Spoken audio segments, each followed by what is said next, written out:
Bismillahirrahmanirrahim. Assalamualaikum warahmatullahi wabarakatuh.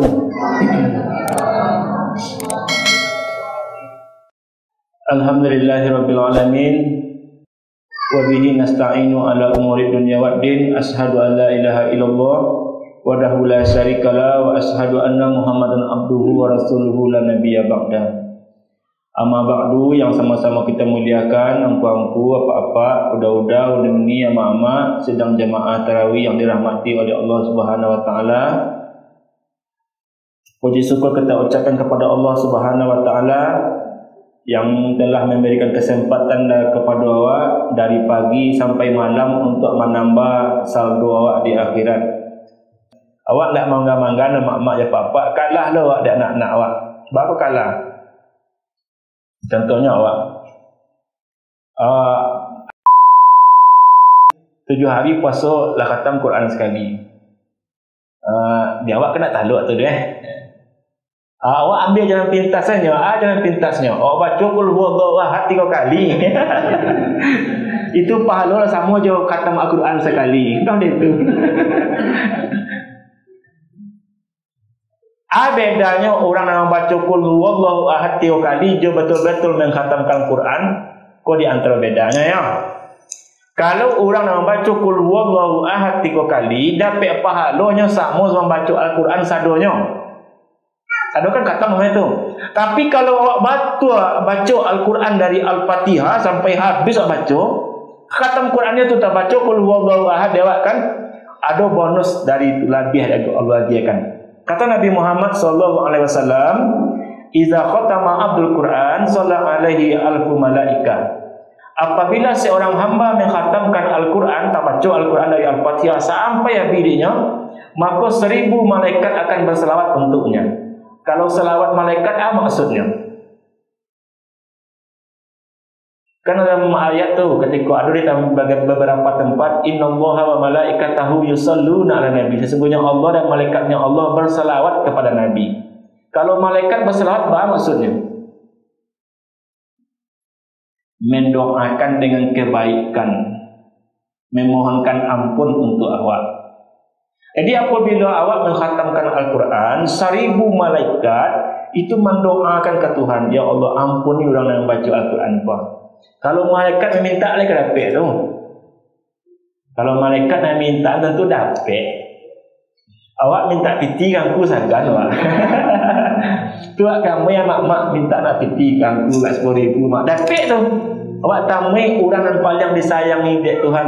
Awak tamui lah orang yang paling disayang angku. Ya angku. Tentu yang paling disayang siapa itu. Sama itu, siapa yang paling dekat itu. Kasih melalui itu minta. Mungkin yang bersangkutan sagan awak, tapi siapa yang paling dekat. Awak kalau minta tolong ke polisi langsung, contohnya awak pernah apa? Awak kan pernah memperpanjang SIM. Awak telepon kado kawan di polisi situ, lama proses start, ambilnya antrian start je. Kebetulan ada wali murid anak sekolah tu perwira. Minta merapenya, kata awak kan jaganya ada anaknya, awak telepon istrinya. Istrinya telepon, "Bu, awak dari..." "Oh iya, ada apa Ustaz?" "Awak kau panjang SIM, Bu, tolong bantu kapak je, Bu." Jadi je, santanya. Model itu lah kira-kira gitu ya. Kalau khatam Quran, nak kau basa-basi lah Allah Subhanahu wa taala rasanya. Sebab langsung malaikat yang memintakan. Labi saja puji syukur. Ya. Salawat dan salam tak lupa kita doakan kepada Allah, semoga disampaikan untuk Nabi kita, Nabi Muhammad sallallahu alaihi wasallam. Awak cukup senang awak di negeri Lawang kongku. Kalau di negeri Lawang masih banyak orang di masjid, masih banyak orang di surau. Di luar Ramadan lah contohnya, masih banyak orang di masjid. Kalau banjang ni tampik-tampik orang lanang masjid. Awak cek lihat, ia banyak lah awak cek lihat negari orang Model patang awak di 5 balik hari, awak cek lihat memang tak lanang masjid di beberapa tempat. Kok lengang? Itulah masalahnya, tidak tahu. Orang itu berdebat masalah sunnah-sunnah tadi. Nambah doa bersama disalahan di orang yang tidak baca doa. Doa itu beda tu. Nabi dah membuat tu. Orang yang membaca bismillah kadang salah tu. Orang yang membaca bismillah ketik salah tu. Jadi saling menyalahkan. Kalau ada anak ketik lah hukum mengazankannya tu tak boleh diazankan tu. Hadisnya hadis dhaif katanya. Jadi mengazankan anak yang baru lahir tu dhaif hadisnya. Sehingga bercakap-cakap lah orang di masjid. Akhirnya langang masjid musola rata-rata mantu. Rata-rata. Makanya tahun 2018 tadi 6 balik tu muncul aliran sesat di situ. Muncul aliran sesat situ. Di awak alhamdulillah lain tak ada muncul dah. Bakok mantu di awak masih memahami kategori sunnah aku. Mana sunnah, mana hadis dhaif, mana yang hadis hasan, mana yang hadis sahih. Hadis itu kan secara hukum 3. Ada hadis hasan. Hadis hasan tu terbagi 2 loh. Hadis sahih terbagi 2. Ada sahih li ghairihi, ada sahih li zatihi. Yang kedua di bawah hadis sahih namanya hadis hasan. Untuk adik kami itu mesti tahu mak, itu sumber agama dalil tu.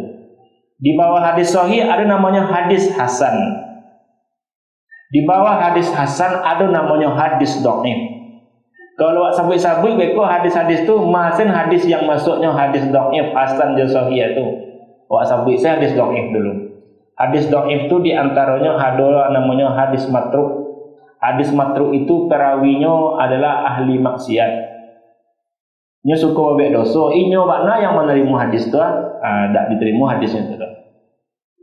Yang kedua namanya hadis munkar. Hadis munkar itu orang yang menerima terakhir hadis dari Nabi itu pendusta orangnya. Jadi banyak dusta pada batuannya sehingga dia nyacuk pada dusta tak terima kata-katanya walaupun ketika itu betul. Yang ketiga hadis dhaif itu namanya hadis maudhu', hadis palsu. Nya tak ada Nabi mengecehan tapi itu berbunyi seperti hadis Nabi. Sama je kuah yang acok dibaca oleh penceramah. Hasibu anfusakum qabla an tuhasabu. Hitung-hitunglah dirimu sebelum kamu dihitung. Itu bukanlah hadis, itu adalah asar namanya. Asar itu adalah qaulus sahabat, perkataan dari para sahabat. Sahabat yang mengecek bukan Nabi. Asar namanya. Dah hadis namanya dah. Model itulah yang sering diperdebatkan oleh orang.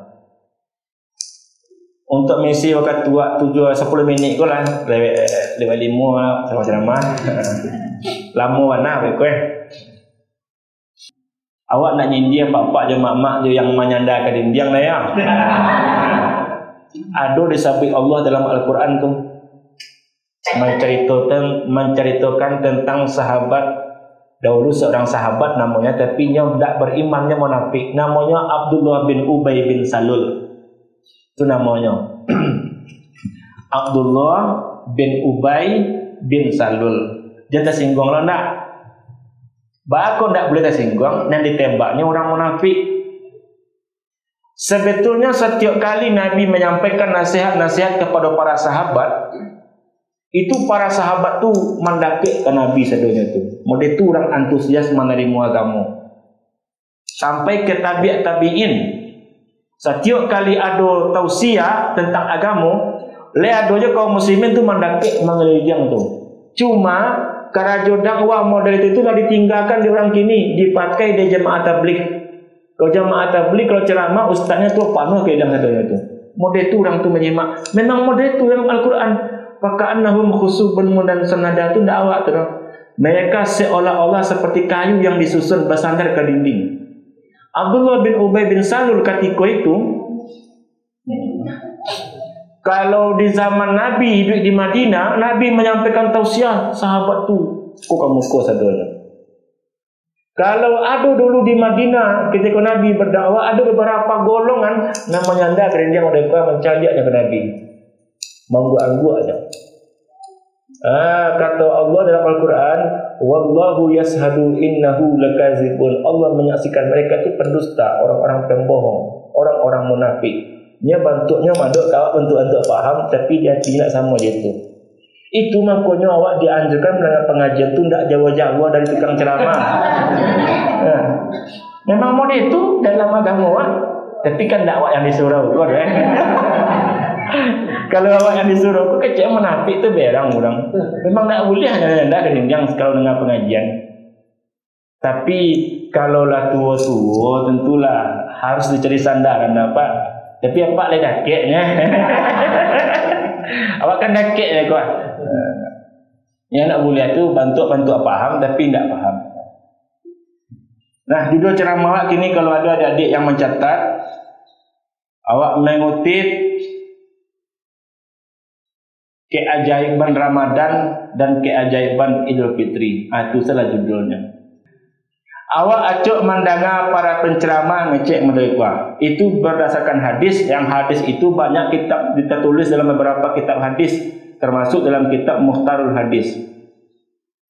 Apabila masuk bulan Ramadan, dibuka pintu langit, dikunci pintu neraka jahanam, diikat setan. Maksud kata-kata dibuka pintu langit itu, amalan awak tu langsung ke Allah. Itu maksudnya dalam hadis, seluruh amal anak Adam adalah untuknya kecuali puasa. Puasa itu untukku kata Allah, dan saya langsung yang akan membalasi. Kalau awak solat itu untuk awak diri seorang. Awak berzakat untuk awak dan untuk orang yang awak bantu. Itu namanya ibadah sosial. Sementara itu solat ibadah nafsi untuk awak seorang. Tapi kalau puasa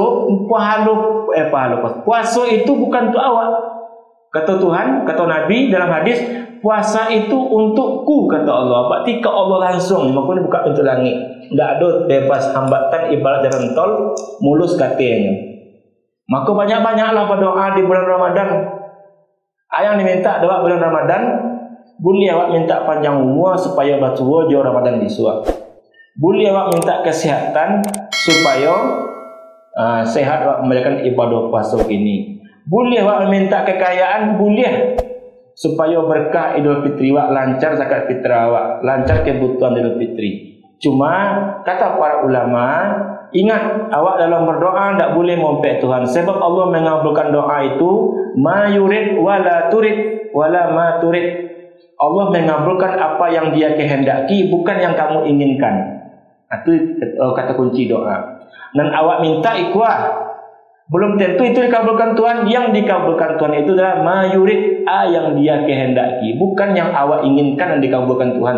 Tapi yang Allah inginkan itu yang terkabulnya. Kok seandainya sama permintaan awak je keinginan Tuhan, dah peklah nyo. Kalau tidak sama nyo, diganti Tuhan je pemberian yang lain. Awak minta piti lagi campur untuk berusaha. Itu contohnya. Awak minta piti, minta kekayaan ke Tuhan, minta anak yang soleh, dan dia anak yang soleh dah. Dia awak modal untuk mendirikan pesantren. Itu contoh. Dia kekayaan untuk membangun musola. Jadi tidak mesti yang diminta tu yang dapat dia awak dikabulkan. Yang kedua, dikunci pintu jahanam. Dikunci pintu jahanam itu artinya niat segala-segala yang buruk-buruk terkendali di bulan Ramadan. Jadi Allah memberikan ampunan pada bulan Ramadan, tapi jangan dibagilah model kuah. Bulan Ramadan terbagi 3. 10 pertama bulan rahmat, 10 kedua bulan maghfirah, 10 ketiga itqu minan nar. Itu dah hadis dah. Itu hadis doa.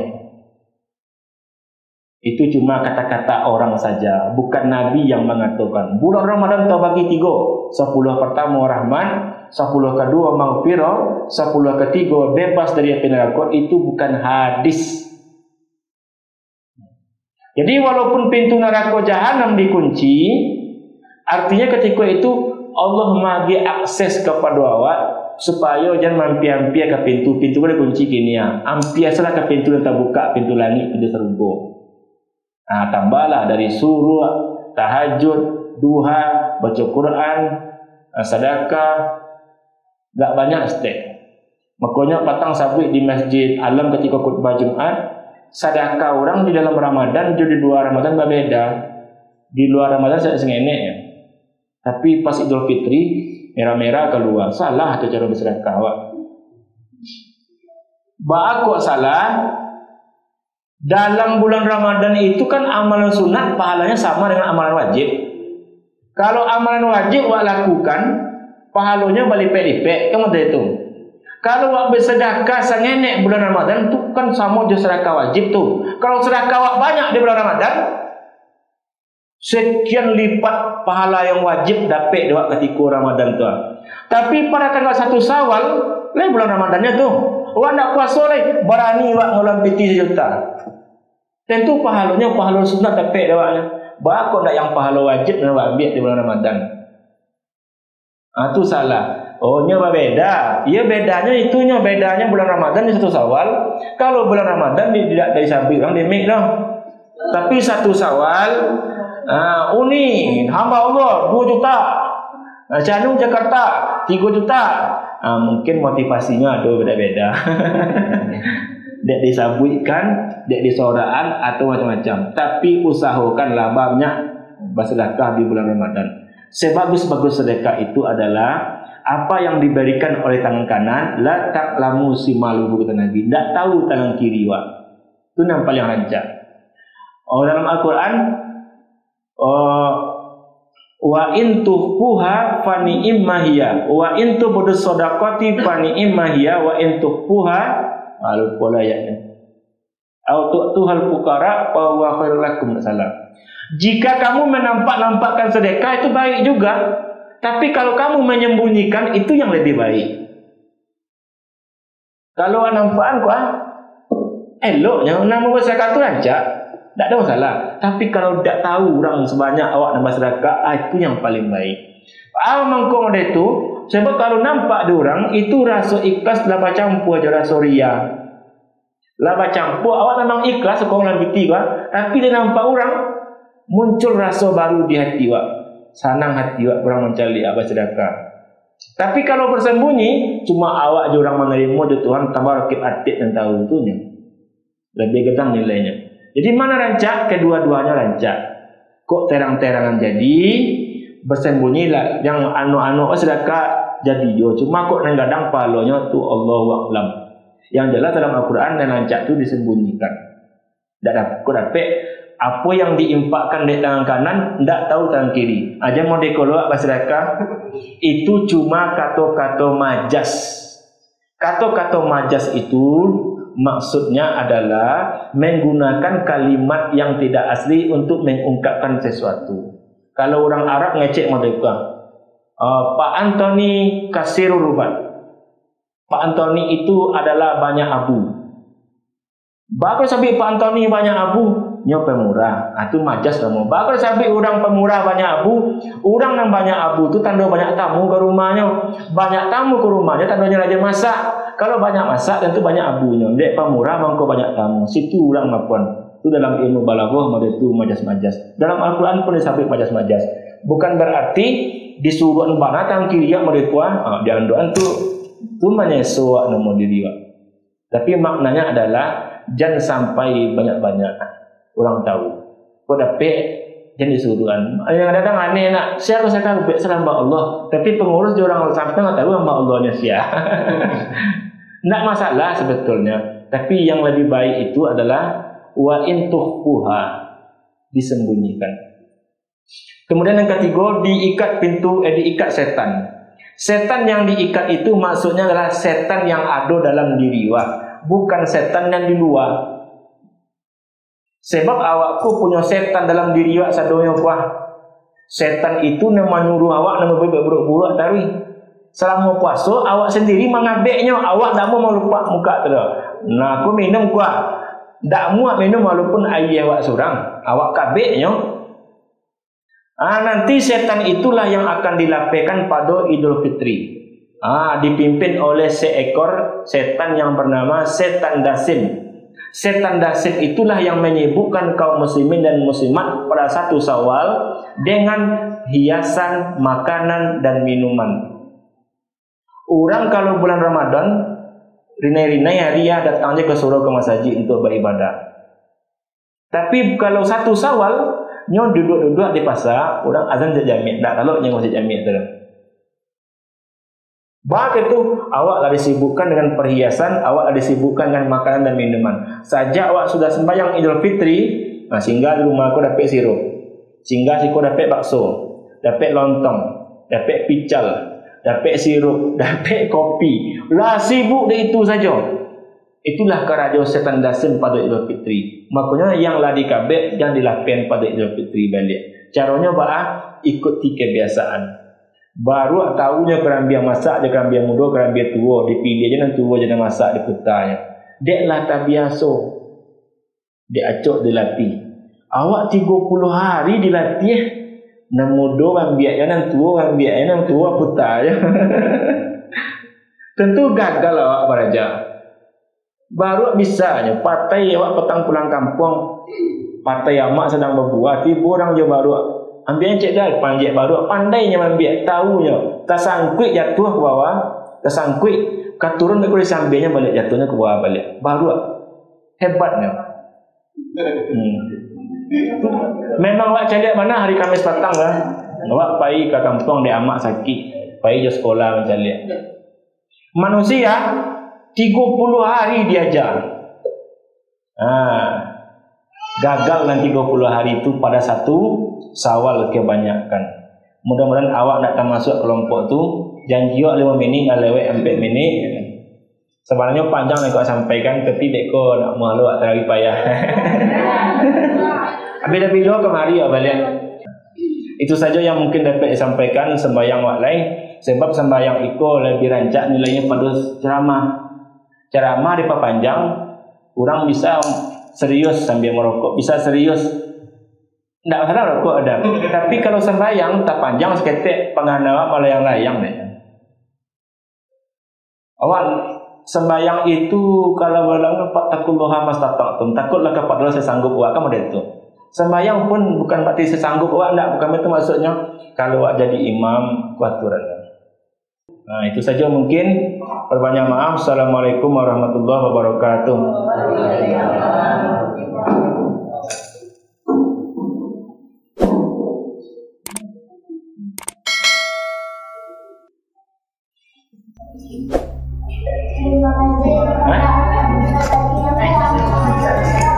Awak orang tua apa?